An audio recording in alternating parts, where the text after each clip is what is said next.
Hello students, welcome to our channel. आज के इस वीडियो में मैं आप लोग को पढ़ाने वाला हूं यूनिट नंबर 3 इम्परफेक्ट कंपटीशन से एक बहुत ही इंपॉर्टेंट टॉपिक। और आज का हमारा लेक्चर नंबर 3 है और इस लेक्चर का नाम है short run and long run price determination equilibrium of the firm in monopolistic competition. अब देखो, ये वाला टॉपिक ना बहुत बढ़िया है और बहुत इजी भी है। मैं आपको समझाऊंगा, उसके बाद आप आसानी से आपकी एग्जाम में लिख पाओगे। और एक और चीज मैं बता दूं कि हमने अभी तक लेक्चर नंबर 1 फिनिश कर दिया है, लेक्चर नंबर 2 भी फिनिश हो गया है, यानी कि ये दो टॉपिक जो है वो फिनिश हो चुके हैं। तो आज का हमारा टॉपिक नंबर 3 है। तो शुरुआत करते हैं हमारे टॉपिक की। तो उससे पहले मैं आपको कुछ इंट्रोडक्शन देना चाहता हूं। सबसे पहले कुछ लोगों को अगर नहीं पता मोनोपोलिस्टिक कंपटीशन क्या है, तो आप लोग ना हमारे पास्ट वीडियोस देख सकते हो, जो डिस्क्रिप्शन में इसकी लिंक देके रखी है। But what is monopolistic competition? तो देखो, मोनोपोलिस्टिक कंपटीशन का मतलब होता है कि एक ऐसी कंपटीशन जहां पे बहुत सारे प्रोड्यूसर है, या तो हम कह सकते हैं बहुत सारे सेलर्स है, जो लोग क्या चीज प्रोड्यूस कर रहे हैं वही चीज जो लोग हम प्रोड्यूस कर रहे हैं, यानी कि बहुत ज्यादा क्लोज सब्स्टिट्यूट। ठीक है, बट एक चीज कह सकते हैं कि ये लोग परफेक्ट सब्स्टिट्यूट नहीं दे सकते। जैसे आपको एक एग्जांपल देता हूं, मान लो मार्केट में एसी की कंपनियां कितनी सारी है, आप देख सकते हो कि 1 टन, 1.5 टन या तो 2 टन सारी कंपनियां यही चीज प्रोवाइड कर रही है। बस थोड़ा बहुत फर्क होता है उनके मॉडल में, उनके फिजिकल अपीयरेंस में। बट यहां पे आप लोग ये देख पा रहे हो कि ये लोग जितनी भी चीजें प्रोवाइड कर रहे हैं वो सब सेम है, यानी कि कोई भी तरह का फर्क नहीं है। सब लोग एक दूसरे से क्या है, क्लोज सब्स्टिट्यूट है। जितने भी एसी की कंपनियां मार्केट में वो सारी एक दूसरे से क्लोज सब्स्टिट्यूट है, बट एग्जैक्ट नहीं है, यानी कॉपी नहीं है कोई एक दूसरे की। तो इसलिए इस तरह के मार्केट को हम लोग कौन सा मार्केट कहते हैं? मोनोपोलिस्टिक कंपटीशन वाला मार्केट कहा जाता है। अब इस मार्केट के ना कुछ चीजें हैं जो मैं आपको अभी बताने वाला हूं, कि कुछ तरीके हैं जिसके थ्रू प्राइस और प्रोडक्शन को डिटरमाइन किया जाता है, कि कोई भी जो फर्म होती है वो कैसे कोई भी प्रोडक्ट की प्राइस और उसका प्रोडक्शन डिटरमाइन करती है, या तो फिर उसको कैसे प्रॉफिट होता है या कैसे लॉस होता है, वो चीज इस लेक्चर में हम लोग पढ़ेंगे। तो सबसे पहले हम लोग यहाँ पे पढ़ते हैं short run equilibrium of the firm under monopolistic competition. अब उसको पढ़ाने से पहले मैं आप लोग को ना दो मीनिंग समझाना चाहता हूं। एक हो गया मीनिंग ऑफ फर्म, फर्म क्या होता है, और दूसरा है इक्विलिब्रियम ऑफ द फर्म। ये दोनों चीज समझ में आए तो आप लोग एग्जाम में लिख लेना। अब देखो, मीनिंग ऑफ द फर्म क्या है? The unit producing close substitute in monopolistic competition, कि कोई भी ऐसा यूनिट जो मैं जो बना रहा हूं ना वैसा का वैसा वही चीज वो बना रहा है, मतलब एकदम क्लोज सब्स्टिट्यूट। फॉर एग्जांपल, मान लो मेरी कंपनी चॉकलेट की है और सामने वाला जो फर्म है, यानी कि मेरा कंपटीटर जो है वो भी चॉकलेट बना रहा है। ठीक है, मैं भी कौन सी फ्लेवर की बना रहा हूं? मान लो मैं पिस्ता फ्लेवर की बना रहा हूं, वो भी पिस्ता फ्लेवर की बना रहा है, बट उसका अपीयरेंस अलग होगा, उसका शेप अलग होगा। तो ये हम लोग कह सकते हैं कि वो मेरे लिए फर्म हुआ। फर्म मतलब कि एक तरह से जो भी यूनिट जो एक दूसरे से क्लोज सब्स्टिट्यूट प्रोड्यूस करते हैं, यानी मैं जो बना रहा हूं वैसी चीज वो बना रहा है, तो उसको हम लोग क्या कहेंगे? उसको कहा जाता है फर्म कहा जाता है। दूसरा मीनिंग बताओ तो इक्विलिब्रियम ऑफ द फर्म क्या है? आपको पता है इक्विलिब्रियम यानी क्या होता है? इक्विलिब्रियम का मतलब होता है अ स्टेट ऑफ बैलेंस। मैं शॉर्ट में यहां पे लिखता हूं अ स्टेट ऑफ बैलेंस। अब इसमें अ स्टेट ऑफ बैलेंस यानी क्या? तो आपको पता होगा कि मार्केट में ना दो तरह की अपोजिट फोर्सेस होती है। तो उन दोनों, जैसे फॉर एग्जांपल डिमांड और सप्लाई, ये दोनों अपोजिट फोर्सेस है। तो वो दोनों जहां पे मीट करते हैं, जहां पे वो लोग टच करते हैं, उस पॉइंट को हम लोग इक्विलिब्रियम कहते हैं। यानी कि एक ऐसा पॉइंट, एक ऐसी सिचुएशन, एक ऐसी कंडीशन जहां पे दो अपोजिट फोर्सेस एक पॉइंट पे मीट करते हैं, उसको इक्विलिब्रियम कहते हैं, जहां पे जाके एक बैलेंस क्रिएट होता है दो अपोजिट फोर्सेस में। बट यहां पे इक्विलिब्रियम ऑफ द फर्म क्या देके रखा है? तो सिंपल है कि इक्विलिब्रियम ऑफ द फर्म एक ऐसी कंडीशन है जहां पे जो फर्म होती है, यानी कि बिजनेस होता है, वो क्या ट्राई करता है कि कोई नई चीज को अवॉइड करना। मान लो उसने पहले कोई भी अपोजिट फोर्स या कुछ भी हो उसको अवॉइड किया, उसके बाद उसकी कंडीशन को वो बस मेंटेन करना चाहता है। यानी कि मान लो फॉर एग्जांपल वो प्रॉफिट कर रहा है, तो वो पहले अगर लॉस हो रहा है तो उसको अवॉइड करेगा, देन आफ्टर वो क्या करेगा? उसको मेंटेन करने की कोशिश करेगा। तो in short equilibrium of the firm एक कंडीशन है जहां पे कोई भी फर्म है वो क्या करती है? पहले अवॉइड करती है कोई भी अलग तरह के फोर्सेस को, एंड देन आफ्टर उसको मेंटेन करने की कोशिश की जाती है। तो ये दो आपको मैंने मीनिंग समझाए। अब ना बहुत इंपॉर्टेंट चीज मैं आपको समझाता हूं कि ये जो शॉर्ट रन इक्विलिब्रियम है फर्म का, उसका कैसा होता है मोनोपोलिस्टिक कंपटीशन में, कैसे, तो वो अप्लाई होता है कुछ एजम्पशन के बेसिस पे। What is assumptions? एजम्पशन यानी कि शॉर्ट रन इक्विलिब्रियम कब बनेगा, शॉर्ट रन बैलेंस कैसे बनेगा कोई भी फॉर्म के बीच में, तो उसकी कुछ कंडीशन है। एजम्पशन मतलब होता है कुछ कंडीशंस, अगर ये फुलफिल होगी तभी जाके कोई भी फर्म अपना शॉर्ट टर्म इक्विलिब्रियम बना पाएगा। कौन सी 5 कंडीशन है? ऐसे तो बहुत सारी है बट 5 एग्जाम में लिखना बहुत परफेक्ट है। सबसे पहले, the firm selling cost remains constant. क्या कहा?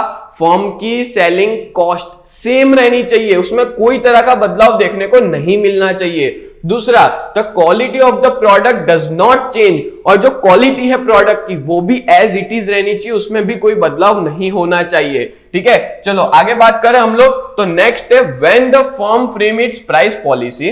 अब आपको पता होगा कि हर फर्म जो है वो अपनी एक प्राइस पॉलिसी बनाती है। उस प्राइस पॉलिसी बनाते वक्त जो राइवल फर्म होती है, राइवल मतलब होता है हम लोग कहेंगे कंपटीटर। क्या होता है राइवल मतलब? कंपटीटर। अब देखो ये जो कंपटीटर फर्म है वो अपनी प्राइस कैसी रखनी चाहिए? कांस्टेंट रखनी चाहिए, तभी जाके शॉर्ट टर्म इक्विलिब्रियम वाला कंसेप्ट अप्लाई हो पाएगा। ठीक है, 2 चीज क्लियर हुई। पहले में क्या था? Selling cost constant, quality constant, और दूसरे में हमारा जो कंपटीटर है वो अपनी प्राइस बदलता हुआ नहीं होना चाहिए। फिर नेक्स्ट है number 3, the purpose of producer is to earn maximum profit. यानी कि कोई भी प्रोड्यूसर इस मार्केट में यही चाहता होना चाहिए कि उसको ज्यादा से ज्यादा प्रॉफिट हो। ये कंडीशन भी फुलफिल होगी तभी शॉर्ट टर्म इक्विलिब्रियम बन पाएगा। 4th है the firm have a free entry. यानी कि कोई भी फर्म आ सकती है, कोई भी फर्म जा सकती है, मतलब हम लोग कहेंगे इसको फ्री एंट्री होना चाहिए। Then after the changes in number of firm do not bring economies and diseconomies of scale. यानी कि अगर मान लो कोई फर्म का नंबर बदलता है तो हमारे प्रोडक्शन में या हमारे रिवेन्यू या कॉस्ट में कोई बदलाव नहीं होना चाहिए। यानी हम लोग ऐसा समझ लो कि नंबर ऑफ फर्म भले बदले बट उसके बदलने से हमारे बिजनेस में, हमारे बिजनेस के प्रोडक्शन में या उसके सेल्स में कोई फर्क नहीं पड़ता होना चाहिए। मतलब मैं ये भी कह सकता हूं कि भाई अगर मान लो कोई भी फर्म मार्केट छोड़ के निकलता है या मार्केट में नई एंट्री लेता है तो उसका इफेक्ट हमारे बिजनेस पे नहीं होना चाहिए, हमारे फर्म पे नहीं होना चाहिए। बोलो क्लियर हुआ? तो ये 5 कंडीशन है, अगर ये फुलफिल होगी तभी जाके शॉर्ट रन इक्विलिब्रियम अप्लाई हो पाएगा। तो बहुत इजी था ये। अब मैं आपको बहुत अच्छे से कंसेप्ट बताता हूं। जैसे short run equilibrium of the firm आपको तो पता ही है, बट आपको पता है मोनोपोलिस्टिक कंपटीशन जो होती है, इस मोनोपोलिस्टिक कंपटीशन में जनरली 2 तरह की सिचुएशन होती है। अभी मैं आपको शॉर्ट रन समझा रहा हूं।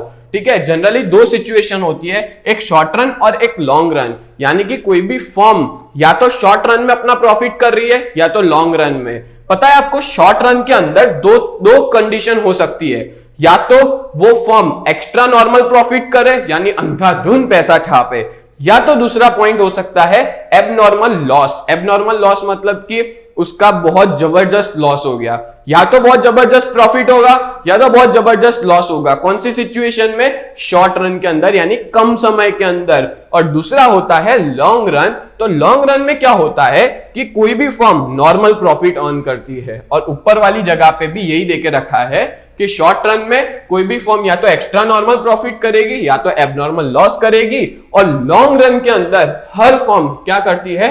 नॉर्मल प्रॉफिट करती है। लॉन्ग रन के अंदर किसी का भी एबनॉर्मल लॉस या एक्स्ट्रा नॉर्मल प्रॉफिट नहीं हो सकता। एक्स्ट्रा नॉर्मल प्रॉफिट यानी सिंपल है, बहुत ज्यादा पैसा छापना, बहुत ज्यादा प्रॉफिट होना।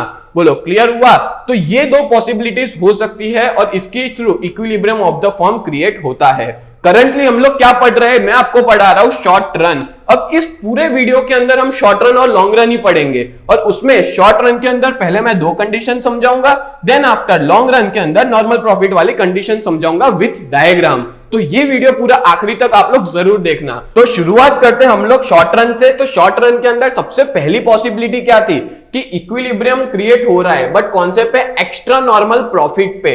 अब ध्यान से सुनना आप सभी लोग। तो at the time of equilibrium, कभी भी इक्विलिब्रियम बनता है तो देखो मैं किसकी बात कर रहा हूं, जब शॉर्ट रन के अंदर प्रॉफिट हो रहा है, बहुत ज्यादा प्रॉफिट हो रहा है कोई भी फर्म को, तो ना उसमें सबसे पहले इक्विलिब्रियम तभी बनेगा जब AR is more than AC, यानी कि एवरेज रिवेन्यू ज्यादा होना चाहिए। अब सीधी सी बात है, रिवेन्यू ज्यादा होगा और कॉस्ट कम होगी यानी कि खर्चा कम होगा, तभी जाके हमारा एक्स्ट्रा नॉर्मल प्रॉफिट बनेगा। ये तो एकदम सिंपल कंसेप्ट है, बोलो क्लियर हुआ? और तभी जाके इक्विलिब्रियम जो है वो एक्स्ट्रा नॉर्मल प्रॉफिट पे क्रिएट हो पाएगा, यानी कि एवरेज रिवेन्यू ज्यादा है, एवरेज कॉस्ट कम है, हमारा इनकम ज्यादा है, खर्चा कम है, तो क्या क्रिएट होता है? Extra normal profit. अब देखो इसमें मैं दो कर्व बताऊंगा, यानी कि ये जो डायग्राम है उसको कैसे बनाना है और उसके अंदर कैसे दो कर्व क्रिएट करने हैं। अब यहाँ पे आप लोग सबसे ध्यान से देखना कि सबसे पहले आप लोग क्या करना है, एक्स एक्सिस बना दो,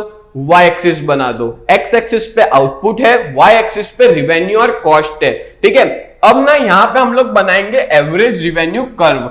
वो कैसे बनेगा? तो सिंपल है कि मोनोपोलिस्टिक कंपटीशन के अंदर जो एवरेज रिवेन्यू का कर्व होता है, किसका कर्व? एवरेज रिवेन्यू का कर्व और डिमांड कर्व, ये दोनों कैसे होते हैं? इलास्टिक। इलास्टिक का मतलब होता है ये दोनों बदलते रहते हैं प्राइस के बदलने से, ठीक है। And with a negative slope because the firm has to reduce the price to increase selling. और आपको पता है एवरेज रिवेन्यू का कर्व हमेशा डाउनफॉल जाएगा, यानी कि कम होता जाएगा। इसका रीजन क्या है? उसका नेगेटिव स्लोप है। किसका? एवरेज कर्व का कैसा स्लोप है? Negative slope. उसके पीछे का रीजन क्या है? क्योंकि वो क्या कर रहे हैं? अपनी प्राइस को सस्ता कर रहे हैं। अब सीधी सी बात है, जब आप लोग अपनी प्राइस को सस्ता करोगे, वो सस्ता करने के पीछे का रीजन क्या है? कि वो लोग ना अपना सेलिंग बढ़ाना चाहते हैं, वो ज्यादा बेचना चाहते हैं, बट ज्यादा तभी बिकेगा जब हम लोग हमारी प्राइस को कम करेंगे। अब देखो प्राइस कम होगी तो सीधी सी बात है हमारा रिवेन्यू भी क्या हो जाएगा? कम हो जाएगा, हमारी इनकम भी क्या हो जाएगी? कम हो जाएगी। दैट्स व्हाई यहां पे आप लोग देख सकते हो कि एवरेज रिवेन्यू का कर्व डाउनफॉल की तरफ जा रहा है। यह है एवरेज रिवेन्यू का कर्व जो कॉन्स्टेंटली कम होता जा रहा है, ठीक है। तो बोलो क्लियर हुआ? सबसे पहले ये क्यों कम हो रहा है, इसके पीछे का रीजन क्या है? एक ही रीजन है कि मार्केट के अंदर जो फर्म है वो अपनी प्राइस को कम कर रही है, जिसकी वजह से उसका रिवेन्यू कम हो रहा है। प्राइस कम करने का रीजन क्या है? क्योंकि वो लोग अपनी सेलिंग को बढ़ाना चाहते हैं। बहुत सिंपल था ये तो। आगे देके रखा है that's why as this firms make close substitute their demand curve is with a negative slope and also elastic. That's why इनका जो कर्व है वो नेगेटिव स्लोप में जा रहा है और इनकी जो डिमांड है वो कैसी है? इलास्टिक है। बोलो क्लियर हुआ? तो ये मैंने आपको एवरेज रिवेन्यू के बारे में समझाया। अब मैं आपको समझाता हूं मार्जिनल रिवेन्यू के बारे में। अब आप लोग को पता ही है मार्जिनल रिवेन्यू क्या होता है। मार्जिनल का मतलब होता है एडिशनल, ज्यादा, ठीक है। जब ज्यादा प्रोडक्शन करूंगा मैं, जितना ज्यादा प्रोडक्शन करूंगा उतना मेरा रिवेन्यू कैसा होगा? तो इसके अंदर कैसा है कि देखो मार्जिनल रिवेन्यू डिक्रीज होगा और वो फास्टर डिक्रीज हो रहा है एआर से, यानी कि MR decreases faster than AR. इसके पीछे का क्या रीजन है? रीजन यही है कि हम लोग हमारी प्राइस को कम कर रहे हैं। दैट्स व्हाई एमआर जो है वो बहुत स्पीड में कंपेयर टू द एआर बहुत स्पीड में नेगेटिव स्लोप बना रहा है। आप लोग यहां पे देख सकते हो कि जो एमआर है वो ये रहा। एमआर का आप स्लोप देखो, एमआर का बहुत जल्दी नीचे जा रहा है। क्यों? क्योंकि एआर जो है वो अपनी प्राइस, तो देखो प्राइस कम होने पे एमआर का फॉल ना बहुत स्पीड हो जाता है, और जबकि एआर धीमे धीमे कम हो रहा है और एमआर क्या हो रहा है? बहुत स्पीड में कम हो रहा है। अब इस डायग्राम को और अच्छे से समझाता हूं। पहले हमने दो चीजें पढ़ी, कौन सी चीज पढ़ी? एवरेज रिवेन्यू और मार्जिनल रिवेन्यू। अब मैं आपको समझाता हूं इसमें फर्म प्रॉफिट कैसे करता है, एक्स्ट्रा नॉर्मल प्रॉफिट कैसे अर्न करता है। तो सबसे पहले ध्यान दो, यहां पे हमने एक्स एक्सिस बनाया, वाई एक्सिस बनाया, हमने एआर और एमआर बना दिया। यहां तक तो आप सबको क्लियर हो गया होगा। अब आगे का डायग्राम कैसे बनाना है तो ध्यान से सुनना। टोटल रिवेन्यू हमारा कितना है? अब टोटल रिवेन्यू कैसे ढूंढा जाता है? तो भाई इक्विलिब्रियम आउटपुट इनटू एआर। अब मेरे को यहां पे ये बताओ इक्विलिब्रियम आउटपुट यानी कि हमारा प्रोडक्शन कितना है, आउटपुट कितना है। तो हमारा जो आउटपुट है वो यहां पे सिंपली देके रखा है OM। ये हमारा क्या है? आउटपुट है OM। तो मैं यहां पे क्या लिख लूंगा इक्विलिब्रियम आउटपुट की जगह पे? OM। उसके बाद AR यानी एवरेज रिवेन्यू कहां पे टच हो रहा है। अब देखो जहां पे भी एवरेज रिवेन्यू टच मतलब कर्व बना रहे हो तो एवरेज रिवेन्यू पे एक लाइन बना दो सीधी, और वहां पे MR भी टच हो रहा होगा, और वहां से दो एक ऐसे बॉक्स बना दो, और जहां पे भी ये बॉक्स बन जाते हैं ना वहां पे एक AC का कर्व बना दो इस तरह से। देखो ये मैंने बना दिया AC का कर्व, और वहीं से ही एक MC का कर्व। AC मतलब एवरेज कॉस्ट, MC यानी मार्जिनल कॉस्ट। ये बनाने का रीजन क्या है मैं समझाता हूं। Average revenue, average cost, marginal revenue, marginal cost, चार कर्व बनाए हमने इस पूरे डायग्राम में। अब ये जो एवरेज रिवेन्यू का कर्व है वो कहां पे टच हो रहा है? इस जगह पे, देखो कहां पे टच हो रहा है, इस जगह पे। अब एवरेज कॉस्ट यानी खर्चा हमारा ज्यादा है कि कम है, एवरेज रिवेन्यू ज्यादा है और हमारा उसके पीछे खर्चा कम है, दैट्स व्हाई जो बीच का पोर्शन है वो हमारा प्रॉफिट हुआ। इसको मैं और डिटेल में समझाता हूं, यहाँ पे ध्यान से देखो। सबसे पहले हमने क्या किया, ओएम यानी आउटपुट कर लिया, तो यहाँ ओएम लिख लिया। देन आफ्टर एआर, एआर कितना है हमारा, एम और के कितना है, के एम भी लिखो और एम के भी लिख सकते हो, के और एम, या तो हम लोग एम के भी लिख सकते हैं। अब मेरे को बताओ कि यहाँ पे जो पूरा बॉक्स बनेगा, यानी कि मैं किस बॉक्स की बात कर रहा हूं, ओ एम के डी, ये जो पूरा बॉक्स है ओ एम के डी, ये पूरा का पूरा क्या हुआ, ये पूरा का पूरा गिना जाएगा टोटल रिवेन्यू। तो देखो यहां पे मैंने लिख लिया ओ एम के डी, ये पूरा का पूरा क्या हुआ, टोटल रिवेन्यू हुआ। बोलो क्लियर हुआ इतना। अब टोटल कॉस्ट यानी हमारा खर्चा कितना है, तो उसमें भी सेम होता है, इक्विलिब्रियम आउटपुट इनटू एसी। अब यहां पे आउटपुट कितना था, ओएम, तो सेम चीज मैंने यहां पे लिख ली ओएम। देन आफ्टर एसी यानी एवरेज कॉस्ट का कर्व कहां पे टच हो रहा है, उस पॉइंट को हमने क्या नाम दिया, आर, तो इसको हम लोग क्या बोलेंगे, एम आर। ठीक है, क्लियर हुआ एम आर, तो यहां पे मैंने आर एम या एम आर कुछ भी लिख सकते हो। देन आफ्टर इन दोनों को जब मल्टीप्लाई करेंगे तो वो जो बॉक्स बनेगा, ध्यान से सुनना, वो जो पूरा बॉक्स बनेगा वो कौन सा बनेगा, ओ एम आर पी, ये पूरा बॉक्स बनेगा, यस और नो, यस, तो ओ एम आर पी बन गया। ये हमारा क्या बना, हमारा टोटल कॉस्ट बना, यानी कि हमारा ये टोटल खर्चा बना है। अब हमको प्रॉफिट कैसे मिलेगा, तो इतना रिवेन्यू और इतना खर्चा, तो बचा वो क्या होगा, प्रॉफिट होगा। बहुत इजी है, तो यहां पे मैं लिखूंगा प्रॉफिट, प्रॉफिट की फॉर्मूला क्या होगी, total revenue minus total cost. Total revenue कितना था, ओ एम के डी, तो मैंने यहां पे लिख लिया ओ एम के डी। फिर हमारा टोटल क्या लिखा है, टोटल कॉस्ट, तो वो कितना था, ओ एम आर पी, तो यहां लिख लूंगा ओ एम आर पी। यहां पे थोड़ी गलती हो गई है, यहां ओ आएगा, ठीक है, ओ एम आर पी। इन दोनों को जब हम माइनस करेंगे, यहां पे गलत देके रखा है, यहां पे माइनस आएगा, ठीक है। इन दोनों को माइनस करने पे हमको क्या मिलेगा, पी आर के डी, यानी कि ये हमारा क्या हुआ, प्रॉफिट हुआ। यानी कि कौन सा पोर्शन, मैं बात कर रहा हूं इस वाले पोर्शन की, ये वाला जो पूरा पोर्शन है, ठीक है। मैं यहां पे आपको एक लाइन बना के भी बताता हूं, ये पी आर के डी, ये पूरा क्या हुआ, हमारा प्रॉफिट हुआ। कैसे प्रॉफिट हुआ, total revenue minus total cost, जो बचा वो हमारा प्रॉफिट हुआ। और ये जो पूरा प्रॉफिट है ना, इसको हम लोग कहेंगे एक्स्ट्रा नॉर्मल प्रॉफिट, ठीक है। और ये प्रॉफिट कौन सी सिचुएशन में क्रिएट हुआ है, शॉर्ट रन की सिचुएशन में। और हमेशा एक्स्ट्रा नॉर्मल प्रॉफिट ना शॉर्ट रन में ही देखने को मिलता है। तो इस तरह से पूरा आपको डायग्राम बनाना है और इस तरह से पूरा आपको बताना रहेगा, ठीक है। खाली ध्यान रखना यहाँ पे माइनस है और यहाँ पे ओ है, ओ। बोलो क्लियर, डन। आगे बढ़े तो नेक्स्ट आगे बात करें हम लोग इक्विलिब्रियम एट ट्राइवल लॉस। हमने दो सिचुएशन पढ़ी थी शॉर्ट रन में। कौन सी दो सिचुएशन थी, एक या तो शॉर्ट रन के अंदर क्या हो सकता है, एक्स्ट्रा नॉर्मल प्रॉफिट हो, या तो फिर एक्स्ट्रा नॉर्मल लॉस हो, या जिसको ट्राइवल लॉस भी हम लोग कह सकते हैं। चलो अब इसका डायग्राम और इसका कंटेंट कैसे लिखना है वो समझाता हूं।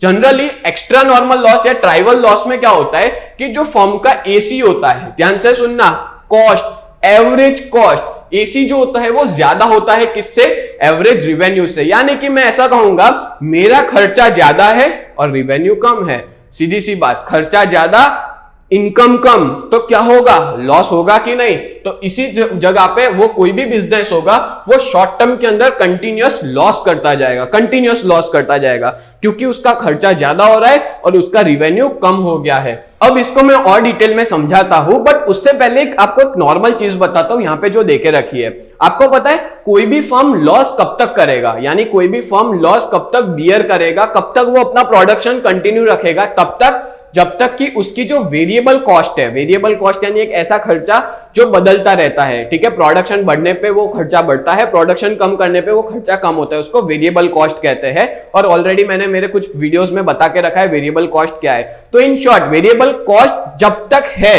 ठीक है, मतलब उससे ज्यादा प्राइस है ना, तब तक वो प्रोडक्शन चालू रखेगा। बट अगर मान लो वेरिएबल कॉस्ट से प्राइस जैसे जैसे कम होती गई और जिस टाइम पे वेरिएबल कॉस्ट से और कम हो गई प्राइस, उस दिन वो अपना प्रोडक्शन बंद कर देगा। सिंपल है, यहां पे भी यही देके रखा है कि फर्म जो है तब तक अपना प्रोडक्शन कंटिन्यू रखेगा जब तक वेरिएबल कॉस्ट कवर्ड नहीं हो जाती। और जिस दिन हमारी प्राइस और कम हो गई वेरिएबल कॉस्ट से, उस दिन प्रोडक्शन बंद हो जाएगा। अब सिंपल बात है, खर्चा, ये मान लो खर्चा है, ठीक है, और ये हमारी प्राइस है, इन दोनों के बीच का हमारा प्रॉफिट है। और जिस दिन खर्चा बढ़ गया और हमने हमारा प्रॉफिट और हमारी प्राइस और कम करने लग गए, तो वो क्या होगा, लॉस होगा। और कोई भी फर्म कब तक लॉस करेगा, एक टाइम पीरियड तक लॉस करेगा, फिर वो अपना प्रोडक्शन बंद कर देगा।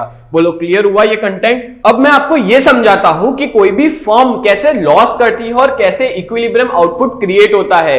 तो देखो एक सिंपल चीज है, डायग्राम बनाने का एक बढ़िया तरीका है। सबसे पहले आप लोग एक्स एक्सिस बना दो, वाई एक्सिस बना दो। एक्स एक्सिस पे आप लोग को बनाना होगा आउटपुट और वाई एक्सिस पे आएगा रिवेन्यू एंड कॉस्ट, ठीक है। अब यहां पे क्या करना है, सबसे पहला आपका दो चीजें बनानी है, दो कर्व बनाने। एक बनाना है आपको एवरेज रिवेन्यू वाला कर्व और दूसरा बनाना है आपको मार्जिनल रिवेन्यू वाला कर्व। यानी कि मैं बात कर रहा हूं ये वाला एवरेज रिवेन्यू और मार्जिनल रिवेन्यू। अब देखो इसमें क्या फर्क है पता है कि लास्ट वाले डायग्राम से इस वाले डायग्राम में ये फर्क है कि ये दोनों ना थोड़े बाहर की तरफ थे, अब ये दोनों थोड़े अंदर की तरफ आ गए हैं। बाकी है तो सेम चीज, कंटिन्यूअस, उनका जो डाउन स्लोप है यानी कि नेगेटिव में जा रहे हैं एवरेज रिवेन्यू और मार्जिनल रिवेन्यू। बट यहाँ पे प्रॉफिट और लॉस कैसे कर रहे हैं वो समझाता हूं। तो सबसे पहले देखो एवरेज रिवेन्यू क्या है, कम है, और एवरेज कॉस्ट का कर्व कहां पे है। देखो एवरेज कॉस्ट का कर्व जो है वो आपको बनाना है कुछ इस तरह से, ठीक है। तो यहाँ पे जो एवरेज कॉस्ट का कर्व बना उसको मैंने पॉइंट नाम दे दिया के, और जहां पे ये जो पॉइंट टच होके नीचे जा रहा था एवरेज रिवेन्यू, उस पॉइंट को मैंने नाम दे दिया आर और एक सीधी लाइन खींच ली, ठीक है। देन आफ्टर ये जो मार्जिनल रिवेन्यू जा रहा है वहां पे जो टच हो रहा है उसको पी बोल देंगे, क्योंकि ये लाइन क्या टच कर रही है, मार्जिनल कॉस्ट को। देखो मार्जिनल रिवेन्यू और मार्जिनल कॉस्ट सेम है ये वाले डायग्राम में, जबकि एवरेज रिवेन्यू और एवरेज कॉस्ट ऊपर नीचे है, मतलब कि खर्चा ज्यादा है और रिवेन्यू क्या है, कम है। सिंपल है, जब आपका खर्चा ज्यादा हो और रिवेन्यू नीचे जा रहा है यानी कि कम है, तो यहां पे क्या क्रिएट होगा, ये जो पूरा पोर्शन क्रिएट होगा इसको हम लोग क्या बोलेंगे, एबनॉर्मल लॉस कहेंगे या ट्राइवल लॉस कह सकते हैं। अब कैसे समझाना है आपको एग्जाम में, आपको लिखना है फॉर्मूला। टोटल रिवेन्यू की फॉर्मूला क्या है, इक्विलिब्रियम आउटपुट इनटू एआर। अब मुझे ये बताओ इक्विलिब्रियम आउटपुट क्या है। तो देखो आपके टेक्स्ट बुक में ये डायग्राम ना गलत दिया है, तो यहां पे मैंने एकदम परफेक्ट डायग्राम बनाया और ये वाला डायग्राम ही सही है। आप लोग चेक करना हो तो कर सकते हो। कैसे, देखो सबसे पहले आउटपुट कितना है, तो आउटपुट हमारा OM है, इसको हम लोग आउटपुट कहेंगे, इक्विलिब्रियम आउटपुट। तो मैंने यहां पे लिख लिया OM, ठीक है। अब हमको ये देखना है एवरेज रिवेन्यू कितना है, तो बताओ एवरेज रिवेन्यू यानी R और नीचे क्या है M, तो मल्टीप्लाई करेंगे RM को, तो हमको क्या मिलेगा, कौन सा पोर्शन मिलेगा टोटल रिवेन्यू में, तो ये वाला OMRB, और मतलब इस तरह से ये जो पूरा बॉक्स बना, ये जो पूरा एरिया है वो हमारा क्या हुआ, टोटल रिवेन्यू हुआ। तो आपको इस तरह से बॉक्स बना के लिख लेना होगा OMRB। बोलो क्लियर हुआ आप सबको, बहुत इजी था ये।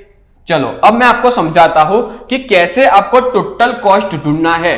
अब यहां पे टोटल कॉस्ट भी कैसे ढूंढा जाएगा, इक्विलिब्रियम आउटपुट इनटू AC यानी एवरेज कॉस्ट। अब मेरे को बताओ इक्विलिब्रियम आउटपुट कितना है, OM, तो यहां लिख लिया OM। देन आफ्टर हमको बताओ कि एवरेज कॉस्ट कितना है, तो ये जो K वाला पॉइंट है ना, यहां एवरेज कॉस्ट है, तो KM, तो यहां मैं क्या लिखूंगा, KM।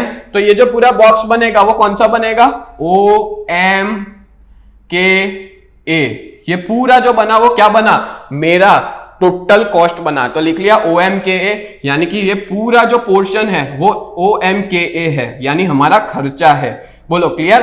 अब सिंपल चीज है, अब मेरे को प्रॉफिट ढूंढना है या लॉस ढूंढना है, तो वो मैं कैसे ढूंढ पाऊंगा, तो मैं कैसे ढूंढ पाऊंगा, ये टोटल रिवेन्यू और ये टोटल खर्चा, यानी टोटल इनकम इतनी, टोटल खर्चा इतना, तो सिंपल है, जो एक्स्ट्रा जो गया वो हमारा क्या होगा, लॉस होगा, ठीक है। तो लॉस की फॉर्मूला क्या होगी, total revenue minus total cost. देखो टोटल रिवेन्यू कितना है, OMRB, ये पूरा का पूरा पोर्शन टोटल रिवेन्यू। मैं आपको समझाता हूं, देखो ये जो पूरा रेड कलर से किया ये हमारा खर्चा हुआ, ठीक है, ये हमारा इनकम हुआ, देख रहे हो, रेड कलर वाला खर्चा है, ये वाला इनकम है। तो वो ज्यादा जो खर्चा हुआ उसको हम लोग क्या बोलेंगे, लॉस कहेंगे, और जो क्या है BR यानी BRKA, ये पूरा का पूरा क्या माना जाएगा, लॉस माना जाएगा। तो इस तरह से कोई भी फर्म का शॉर्ट टर्म में या तो लॉस हो सकता है, ये पूरा लॉस है, अगर मान लो इसके नीचे होता तो उसको क्या बोलते हैं,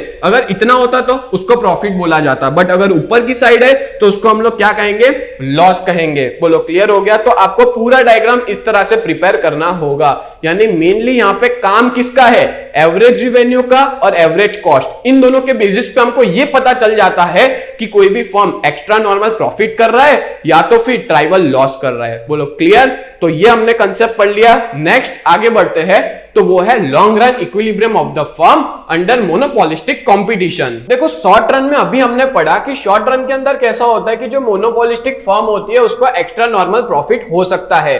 बट आपको पता है अगर मान लो मेरे को बहुत ज्यादा प्रॉफिट हो रहा है ना, तो कोई ना कोई ऐसा फर्म होगा या कोई ना कोई ऐसा कंपटीटर होगा जिसको जलन होगी, और वो क्या करेगा, मैं जो बना रहा हूं वो भी वही बनाना चालू कर देगा। तो दैट्स व्हाई क्या होता है, लॉन्ग टाइम के अंदर कोई भी नई फर्म मार्केट में ज्वाइन करती है और वो हमारा जो एक्स्ट्रा नॉर्मल प्रॉफिट होता है वो तो कंटिन्यू रहता है शॉर्ट रन में, बट धीमे धीमे टाइम जाता है वैसे और भी लोग उस मार्केट में एंटर करते हैं और हमारा एक्स्ट्रा नॉर्मल प्रॉफिट चला जाता है क्योंकि वो हमसे सस्ते में बेचना चालू कर देंगे। तो यहाँ पे फर्म या तो देखो शॉर्ट टर्म में लॉस भी हो सकता है, बट कुछ फर्म जो होती है वो क्या करती है, देखो अगर मान लो शॉर्ट टर्म में लॉस हुआ तो वो मार्केट छोड़ के निकल जाएंगे, अगर एक्स्ट्रा नॉर्मल प्रॉफिट हुआ तो टिके रहेंगे। और मान लो कुछ फर्म ऐसी है जो छोड़ के चली जाती है बट कुछ फर्म टिकी रहती है, तो वो ग्रुप छोड़ के जाने वाली फर्म का तो बात नहीं कर रहे, बट यहाँ पे बात की जा रही है कि कुछ टाइम के अंदर लॉन्ग टर्म के अंदर कोई भी फर्म हो, चाहे उसको लॉस हो रहा हो चाहे सुपर नॉर्मल प्रॉफिट हो रहा हो, कुछ टाइम के अंदर लॉन्ग टर्म में उसका प्रॉफिट कैसा हो जाएगा, नॉर्मल प्रॉफिट। नॉर्मल प्रॉफिट यानी मैं ऐसा कहूंगा कि बहुत एक्स्ट्रा ऑर्डिनरी वो प्रॉफिट नहीं अर्न कर रहे,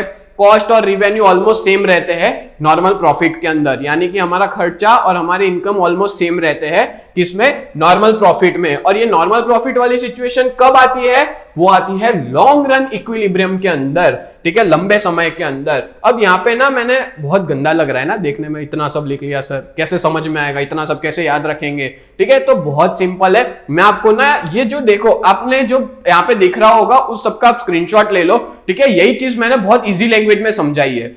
अब देखो मैंने इसी चीज को इसमें समझाया है, आ जाएगा समझ में, बहुत इजी है। क्या समझाया है यहाँ पे, सपोज चार फर्म है टूथपेस्ट की, वो मार्केट में एंटर करती है और पहले से मार्केट में कौन सी टूथपेस्ट की कंपनी थी, अमर नाम की टूथपेस्ट की कंपनी मार्केट में पहले से थी, और चार और नई फॉर्म आती है क्योंकि लोग देख रहे थे भाई अमर तो बहुत अच्छा प्रॉफिट कर रहा है, एक काम करते हैं हम भी घुस जाते हैं उस मार्केट में, ठीक है। तो चार नई फॉर्म आए, तो इससे अमर की प्रोडक्ट को क्या इफेक्ट होगा वो यहां पे समझाया है। तो यहाँ पे ये लॉन्ग टर्म की बात है, शॉर्ट टर्म में नहीं। शॉर्ट टर्म में तो अमर ने अच्छा खासा प्रॉफिट कमाया, बट लॉन्ग टर्म में क्या होगा, तो लॉन्ग टर्म में देखो अमर था मार्केट में बेच रहा था, अब अमर की डिमांड कम होगी कि नहीं, सीधी सी बात है कम होगी। क्यों, क्योंकि चार नई कंपनियां मार्केट में आई है जो अमर से और सस्ता बेच रही है, ठीक है। तो मार्केट में अमर की डिमांड कम होगी, अब डिमांड कम होगी तो अमर क्या सोचेगा, यार मैं अपनी प्राइस कम कर दूं, मेरे को बेचना है, मेरे को भी मार्केट में रहना है, तो वो अपनी प्राइस को क्या करेगा, कम कर देगा। क्लियर, जिसकी वजह से जब डिमांड और प्राइस कम होती है तो हम ऐसा कहेंगे कि डिमांड कर्व कैसा है, प्राइस इलास्टिक है। प्राइस इलास्टिक मतलब कि वो प्राइस कम इसलिए कर रहा है क्योंकि उसकी डिमांड बढ़े, समझ आ रहा है ना, डिमांड कम हो गई, अब डिमांड बढ़ाने के लिए उसको क्या करना पड़ेगा, अपनी प्राइस बढ़ानी पड़ेगी, जिसको हम लोग क्या कहते हैं, प्राइस इलास्टिक कहते हैं। अब प्राइस कम करेगा तो सीधी सी बात है उसका रिवेन्यू बढ़ेगा कि कम होगा, मतलब उसकी इनकम बढ़ेगी या कम होगी, सिंपल है, उसकी इनकम क्या होगी, कम होगी, एवरेज रिवेन्यू कम हो जाएगा। अब ये हुई पहली सिचुएशन, और ये पूरे पैराग्राफ के अंदर भी ना यही सिचुएशन समझाई थी पहले पैराग्राफ में। अब मैं समझाता हूं दूसरी सिचुएशन।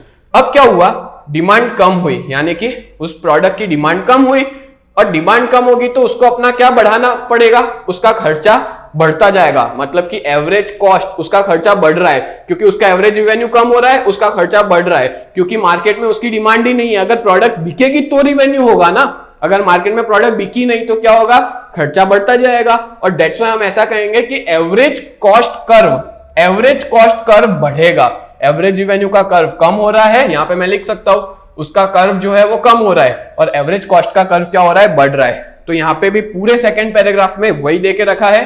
तीसरा पॉइंट, ये दो पॉइंट सबको क्लियर हो गए ना। तीसरा पॉइंट क्या दिया है, डिमांड कम हो रही है, ये तो समझ में आ गया, बट हमारा एवरेज रेवेन्यू कम हुआ, एवरेज कॉस्ट बढ़ा।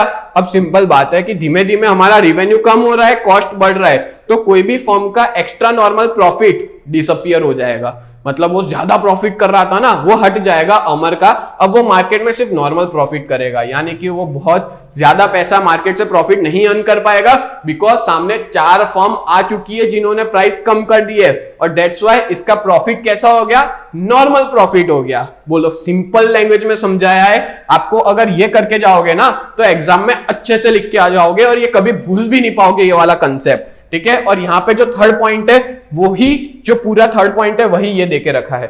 बोलो, क्लियर हो गया? मैं उम्मीद करता हूं आपको ये चीज बहुत अच्छे से समझ में आई होगी। अब मैं इसका डायग्राम समझाता हूं, यहाँ पे कैसे नॉर्मल प्रॉफिट हो रहा है लॉन्ग रन के अंदर। समझो, यहाँ पे टोटल रिवेन्यू की फॉर्मूला याद हो गई होगी अभी तक आपको, इक्विलिब्रियम आउटपुट इनटू एआर, या तो हम कह सकते हैं एवरेज रिवेन्यू, ठीक है। अब यहाँ पे ध्यान देना कि यहाँ पे 2 एक्सिस प्रिपेयर करने हैं। एक प्रिपेयर करना है एक्स एक्सिस, दूसरा प्रिपेयर करना है वाई एक्सिस, अभी तक हम करते आ रहे हैं वही। और यहाँ पे प्रिपेयर करना है आउटपुट, यहाँ प्रिपेयर करना है रिवेन्यू एंड कॉस्ट। आपकी टेक्स्ट बुक में यहाँ पे एच देके रखा होगा, जो गलत है यहाँ एम कर देना, ठीक है, ओ एम। चलो अब मैं आपको समझाता हूं। फॉर एग्जाम्पल, ये कौन सी सिचुएशन है लॉन्ग रन की, वो अमर वाला जो था उसका ही एग्जांपल याद रखो कि मार्केट में नई फर्म आ गई, उसका एवरेज रिवेन्यू कम हो गया, एवरेज कॉस्ट बढ़ गया, यानी कि उसका एवरेज रिवेन्यू और एवरेज कॉस्ट दोनों ना एक साथ हो गया। ये देख लो, देख रहे हो? और वो जो पॉइंट बना, उस पॉइंट को मैं क्या नाम दूंगा, के पॉइंट। बोलो, क्लियर? इतना average revenue average cost same same यहाँ पे हुआ मार्जिनल रिवेन्यू के साथ भी, कि मार्जिनल रिवेन्यू और मार्जिनल कॉस्ट दोनों सेम हो गया। उस पॉइंट को मैं नाम देता हूं एन पॉइंट। आपको पता है मार्जिनल रिवेन्यू और मार्जिनल कॉस्ट का कोई काम ही नहीं है यहाँ पे, जो भी खेल है वो सब किसका है, एआर का और एसी का, इन दोनों का मेन खेल है पूरा। अब यहाँ पे क्या हो रहा है, मेरे को ये बताओ कि ओएम क्या है। ओएम ये हुआ हमारा इक्विलिब्रियम आउटपुट। बोलो, क्लियर? इतना equilibrium output. Then after average revenue कितना है, एवरेज रिवेन्यू केएम है, तो मैंने लिख लिया यहाँ पे केएम। अब मेरे को ये बताओ कि टोटल रिवेन्यू कितना बनेगा, ये पूरा बॉक्स बनेगा टोटल रिवेन्यू, ये हमारा रिवेन्यू हुआ, क्या हुआ, ओ एम के एच, तो मैंने यहां लिख लिया ओ एम के एच। बोलो, क्लियर? और यहां पे ऐसे बॉक्स बना देना, क्लियर? ये हुआ टोटल रिवेन्यू। देन आफ्टर हम लोग पढ़ेंगे टोटल कॉस्ट के बारे में। उसका फॉर्मूला क्या है, equilibrium output into average cost, मतलब कि वो कितना है, इक्विलिब्रियम आउटपुट ओ एम, ये पूरा इक्विलिब्रियम आउटपुट हुआ ओ एम, फिर के एम यानी क्या हुआ, एवरेज कॉस्ट, यानी वापिस प्रॉफिट और रिवेन्यू सेम प्लेस पे है, ठीक है। प्रॉफिट भी जितना है उतना ही रिवेन्यू है, तो केएम क्या हुआ, वो पूरा हुआ एवरेज कॉस्ट। अब average cost into equilibrium output, इन दोनों को जब मल्टीप्लाई करेंगे तो ये जो पूरा बनेगा वो क्या बनेगा, ओ एम के एच, ओ एम के एच, ओ एम के एच। देखो सेम हुआ ना दोनों, मतलब टोटल कॉस्ट और टोटल रिवेन्यू कैसा है, सेम है। तो हमारा क्या होगा, प्रॉफिट होगा, बट कैसा प्रॉफिट, नॉर्मल प्रॉफिट, और प्रॉफिट भी नील होगा। मतलब ऐसा नहीं है ना हमारा नुकसान हो रहा है ना हमारा बहुत अच्छा प्रॉफिट हो रहा है, नॉर्मल है पूरी सिचुएशन। तो हमारा आंसर क्या होगा, total revenue minus total cost, यानी कि इसको ही इसमें से माइनस करूंगा तो क्या आएगा आंसर, नील। यानी कि यहां पे देखो थोड़ा गलत देके रखा है, ओ एम के एच माइनस ओ एम के एच, तो आंसर क्या आएगा, नील आएगा। बोलो, क्लियर हुआ आप सबको? कोई डाउट इसमें? तो ये पूरा जो पोर्शन है वो ही रिवेन्यू है और ये पूरा पोर्शन है वही कॉस्ट है। दैट्स व्हाई लॉन्ग रन के अंदर कोई भी फर्म नॉर्मल प्रॉफिट करती है या तो प्रॉफिट उसका नील होता है। यहाँ पे वो लॉस नहीं कर रही है और ना ही बहुत जोरदार प्रॉफिट है, नॉर्मल प्रॉफिट है। बोलो, क्लियर हुआ? और आखिरी में इस चैप्टर का, मतलब इस टॉपिक का और इस चैप्टर का भी आखिरी पॉइंट आता है, long run equilibrium of the firm, but उसकी कुछ कंडीशंस है। कौन सी कंडीशन है?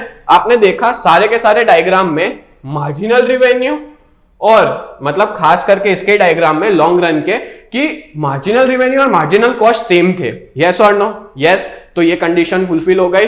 दूसरा, एवरेज रिवेन्यू मतलब क्या था कि भाई एवरेज रिवेन्यू नॉर्मल प्रॉफिट था एवरेज कॉस्ट पे, यानी कि अभी हमने देखा कि ये जो एवरेज रिवेन्यू और एवरेज कॉस्ट सेम है, यहां पे भी यही देके रखा है, एवरेज रिवेन्यू और एवरेज कॉस्ट दोनों सेम है।